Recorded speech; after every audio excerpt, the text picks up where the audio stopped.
না রে, ঠাকুরের ব্যাপার বলে নয়, একটা সায়েন্টিফিক ব্যাপার তো আছেই।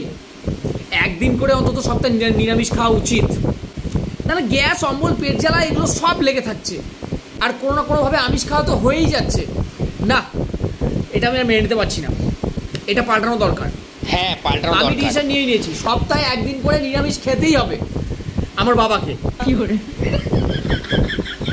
আর তুই যাই বলিস, নিরামিষ যারা খায় তাদের কিন্তু জোর সব থেকে বেশি মুখের। কেন, কি করে জানলি তুই? ওই সেইকে টুলুদা তার বউ কিছু মুখে দিকে কামড়ে দিয়েছে। কি করে? না রে, তোরও সপ্তাহে একদিন করে বাড়িতে অব রাখা দরকার আমিষ। হ্যাঁ, তুই ঠিকই বলেছিস, আমিও ডিসিশন নিয়ে নিয়েছি যে বাড়িতে আমি একদিন করে খাবো না। ওই দিন বন্ধুর বাড়িতে খাবো, বিরিয়ানি করেও। তার সঙ্গে আমি আরেকটা ডিসিশনও নিয়ে নিয়েছি যে গায়ের চামড়া আমি এত মোটা করবো, সঙ্গে কানেরটাও, যে লোকে যাই বলুক, লোকের কথা এই আসবে, এই বেরিয়ে চলে যাবে, সেই ওয়াটারপ্রুফ পেন্টের মতো, কথা ভেদ করে ঢুকতে পারবে না, এত মোটা করবো। চ, গল্প করতে করতে দুপুর হয়ে গেল, আজকে আমাদের বাড়িতে খেয়েই যাবি, তো চিন্তা নেই, আজকে আমাদের নিরামিষই হয়েছে। চ, নিরামিষ মাংস। কি করে?